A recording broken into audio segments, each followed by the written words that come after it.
Good morning, I'm Charlotte. Welcome to Wake Up Well this morning. And this week we're thinking about Jesus' words, "Blessed are the poor in spirit, for theirs is the kingdom of heaven." And to help us think about that this morning, we're going to look in the Old Testament at a tiny, tiny book, the book of Ruth, to help us think about what does it mean to be poor in spirit and how does God help us in those times. And we're going to think about two things: how God gives us his presence and how God gives us his people. So the book of Ruth, if you aren't familiar with the book of Ruth, it's a book set in the time when the judges ruled, and it follows a couple who have escaped a famine in Bethlehem. Bethlehem means house of bread, but there is no bread, there is no food at all. A famine has overcome the land, and so this couple escape from Bethlehem and move to a place called Moab. When they're in Moab, tragically, all of the males in the family die, leaving Naomi, the mother, and her two daughter-in-laws from Moab, Ruth and Orpah. Now, the three women hear that the famine is over, and so they decide to return back to Bethlehem. And that's the section that we're going to look at this morning. But I really want us to think about the character of Naomi, the mother in this story. She's in a place where she is poor in spirit. When she gets back to Bethlehem, she sees her friends and they don't even recognize her. They say, "Is this Naomi?" And this is what Naomi says, and her words just speak to us about how she is feeling. In chapter 1, verse 20, when she responds to her friend, she says, "Don't call me Naomi. Instead, call me Mara, for the Almighty has made life very bitter for me. I went away full, but the Lord has brought me home empty.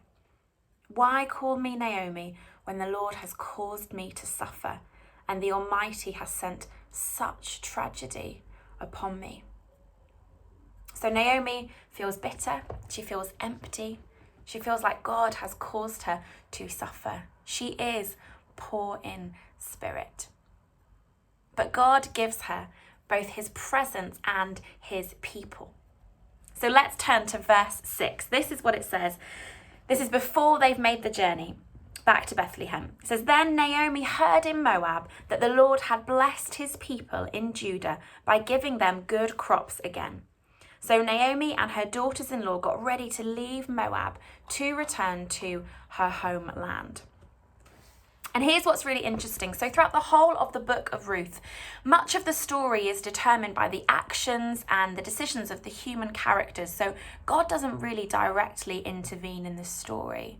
But this here in verse 6 of chapter 1 is the first of only two places in the whole story where God does directly intervene. And so here it's in God providing food, and then right at the end of the story in chapter 4 verse 13, it's in the provision of a baby. And so even though we have this story where God isn't really mentioned very much at all, and it's the humans that do all of the things that make the story seem to unfold, actually we can see really, really clearly from the beginning here to the very end that God is in control. Those two verses, chapter 1 verse 6, provision of food, and chapter 4 verse 13, provision of a baby, show that God directly intervenes. They set the parameter of this story, that no matter what happens in between, God is in control. God gives us his presence. And it's really, really clear, like two bookends that hold everything together: God's presence and his providence. And then the second thing is slightly later on in the story, but still in the first chapter, in verse 14, this is what it says. "Again, the three women, they wept together, and Orpah kissed her mother-in-law goodbye." Orpah turns back and goes home. But this is what it says. It says, "But Ruth clung to her tightly." Clung to Naomi. And then in verse 16, she goes on to say this: "Don't ask me to leave you and to turn back. Wherever you go, I will go. Wherever you live, I will live. Your people will be my people, and your God will be my God. Wherever you die, I will die, and there I will be buried. May the Lord punish me severely if I allow anything but death to separate us." So in verse 14, it says that Ruth clung to Naomi. here is what is really interesting about that word. That same word in verse 14, the verb that is used is the same verb used in Genesis 2:24, right at the beginning of the Bible, to talk about the relationship between a husband and a wife.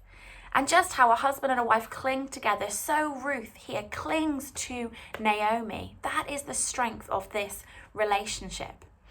And not only do her actions show how much she wants to be there for Naomi when Naomi is in this place, but she goes on to declare with her words. She says a sort of oath in verse 16 and 17. Wherever you go, I will go. I will not leave you. I'm going to be with you. When you feel in this place where you feel bitter, you feel empty, you feel like God has struck you a bad deal, Ruth says, Naomi, I am there for you, and I am not going anywhere. Jesus says, blessed are the poor in spirit, for theirs is the kingdom of heaven.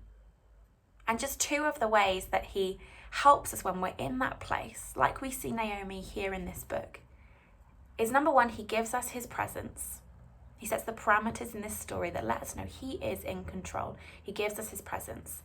And secondly, he gives us his people. Ruth clings to Naomi. She declares that she will be going nowhere. She is there no matter what Naomi is going through. And so I bless you today as you ponder, blessed are the poor in spirit, that whatever you are facing today, you would know both God's presence and God's people in your life, and that you would know that you are blessed this day.